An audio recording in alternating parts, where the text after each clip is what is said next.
వచ్చి ఆహా సిగ్గంత చీర కట్టింది. చీరలో చందమామ ఎవరమ్మ? ఆ గుమ్మ సీతమ్మ.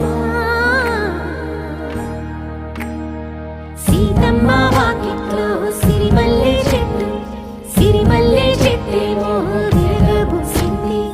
కొమ్మ కదలకుండా కొయ్యండి పూలు, కోసిరవన్నీ సీత కొప్పు చుట్టండి. ఒప్పున పూలు గుప్పే తంతెందుకండి, కోదండ రామయ్య వస్తున్నాడండి. రానే వచ్చాడో యమ్మ రామయ్య, వస్తూ చేశాడో యమ్మ ఏదో మాయా. రానే వచ్చాడో యమ్మ రామయ్య, వస్తూ చేశాడో యమ్మ ఏదో మాయా.